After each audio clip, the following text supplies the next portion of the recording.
Okay, I couldn't express myself in the medium of Twitter, so I'm going to make a video response instead. This is for Eigenrobot's thread on his response to Mearsheimer. My qualification is I have a master's degree in strategic studies. This isn't a appeal to authority. I'm just saying that that's the perspective that I'm coming from. If anything, the fact that I've been indoctrinated into a particular perspective makes it more important that my ideas will be challenged. But I just want to clarify some stuff about what Mearsheimer's argument actually is, and maybe some other people will find that useful as well, because I think that Eigenrobot's response is worthwhile. So anyway, let's get into it. He says that the biggest difference between Mearsheimer's view of all this and my own, Eigen's, is that I don't have as much respect for Russia's desires, or rather, I understand and respect them, but not to the extent that I think they're worth going along with. Okay, I interpret this as a pretty fundamental misunderstanding. Mearsheimer is not saying that we understand Moscow's desires and we respect them and therefore we go along with them. He's saying that we use strategic empathy to understand their desires so that we can better counter them. But there's also a level which is even deeper than this, which is that all desires are irrelevant, and in offensive realism, what we're trying to understand is how the geographic layout of a situation makes a country take certain positions, and those positions tend to be understood in terms of military capacities. So, to make a Clausewitzian point, we don't respond to our opponent on the basis of what they think, of what we think that they will do. We respond to them on the basis of what they can do. And so, when Mearsheimer says why is Russia doing what they are doing, he's not saying that it's some kind of like emotional desire or insecurity, an emotional insecurity. He's saying that it's a military insecurity that is underlying it. Okay, then Eigenrobot makes a very clever joke about Indian widows, which I appreciated. Okay, Mearsheimer's view is that Ukraine is a core security concern for Russia, but I frankly don't buy this. Okay, here I disagree with in the strongest possible terms, and I've got the map up here, alright? So, for anyone who kind of has an understanding of European military history, this is going to be a repetition. You can skip forward, you don't need to know this, alright? So what are the invasion routes? Well, first of all, you have to understand that it's flat. All of this section here, outside of a few little interruptions, is basically one big flat plain, and I've marked this blue because it's blue 4, right? So this is the invasion route from the power centres of France and Germany. They always go like this, and the reason why they do that is because it's easy to defend mountains and difficult to defend plains, alright? So when Napoleon struck, he went like that. Bam, something like that. Don't beat me up if you know better than this, alright? And then when the Nazis went, they went sent Army Group North, Army Group Mid, and Army Group South, trying to get all of that sweet Baku oil down in here, okay? So, to say that Ukraine is not important, we need to have an argument about why that would be the case, because that specifically goes against the historical experience. Okay. And then Eigen says, we're not going to invade Russia because they have nuclear weapons. Okay, yes, the United States is not going to launch a land invasion of Russia. That's absolutely true. And is part of the reason for that because they have nuclear weapons. Yes, also true. Were Ukraine to join NATO, this wouldn't change in the least. Yes, that's true. However, Moscow's enemy is the United States. That's their primary enemy, but is not their only enemy. They, to the degree that, okay, let's get rid of all of this. And we'll go red 4. Okay. Attack vectors that Moscow needs to counter, and currently this is their border All right, give or take whatever's happened recently. In order for Moscow to be secure against Poland, Germany and France, it will be much, much easier if they can anchor inside the defensive fortress of these mountains here. All right, so if they can push the boundary up to here, then this is the distance that they need to secure instead of trying to secure this distance, right? And so that is a much, much less military investment required in order to prevent an attack than this one here. What a mess this is. But you see my point, right? So, yes, to defend against the United States, correct. However, to defend against other continental European powers, absolutely not correct. Alright, let's delete all that.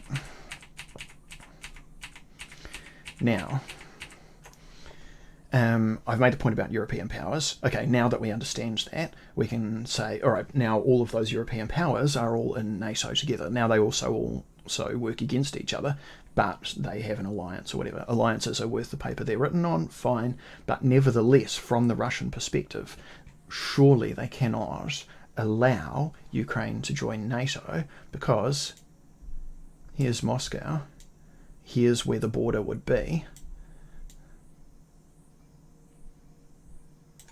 if NATO joined, and let's make a point that we should have all learnt from the Cold War. The basis of the nuclear standoff is what is the flight time of missiles. Now we already know that Germany has US nuclear missiles in it, so the flight time is here. Now if the flight time is there, that's far less. That basically changes a mutually assured destruction scenario into a completely one-sided annihilation scenario, in which case Moscow will be on the back foot from the day that those missiles get placed for eternity. Now there's two ways that Moscow can join NATO, right? They could have joined NATO in the 90s if NATO had allowed them in, but they didn't, and in that case they would have joined as a wrecker because their primary thing would have been to try and destroy it. There's another way that they can be integrated into NATO, which is for NATO and the United States to completely demolish the entire governance structure of Russia, institute a puppet government, and then integrate it under the control of the United States. One of those ways Russia would be happy with, and the other one they would not be happy with. So that is my interpretation about why Moscow cannot allow Ukraine to be integrated. Okay. And then Eigen says conventional considerations are immaterial here. Okay, I hope that I've showed that conventional considerations are not immaterial. In fact, they are basically the only thing that really matters, or the two things that matter: conventional forces and nuclear forces. Okay, so then Eigen goes on. What we're seeing now, I guess, is the West coming very quickly to the question of how aggressively we're willing to defend states that aspire to join the West. Well, theoretically, what NATO ought to be doing is defending all alliances should be on the basis of you don't join the alliance unless you're going to do what the alliance says, and if you're going to do what the alliance says, then you have 100% commitment to doing it. However, we know that in the age of nuclear brinksmanship, all alliances are actually just bets, okay? So it's less like chess and more like poker, because you have to convince the other guy that you're stronger than them, right? Or vice versa. You see what I'm doing. I don't have to labour the point. Okay, so Eigen says, I think a synchronised and overwhelming response of the US and EU to Russia contradicts Mearsheimer's worldview. Okay, now that I've explained what I think Mearsheimer's getting at, I think you'll see that clearly I take the exact opposite perspective of that. Okay, and then Eigen goes on to address some minor points. It would be nice to have Russia as an ally against China, but I don't know that this was ever a realistic hope. Very important question. Is it possible? Well, now, no, it's not possible. NATO has effectively excluded that option. They've driven Russia into an alliance with China. Russia doesn't want to be in an alliance with China. Russia wants to be strong on its own. And that alliance is essentially backed up by nothing other than the fact that Russia has said that if China invades Russia's east, they will nuke Beijing. That's the basis of the alliance. Aside from that, there's a bunch of other economic issues which are also important. Sure, I'll give you that. Could Russia have joined NATO in the 90s? Yes, but only as an internal wrecker and destroyer, so no wonder NATO didn't want them to join. However, it would have been better to have Russia inside NATO as a wrecker and destroyer than on the outside as a wrecker and destroyer, right?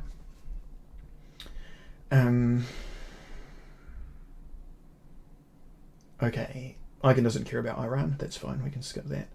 The final thing I'll touch on is that Ukraine is important to the West as a cultural and geographical frontier in our project of global hegemonization.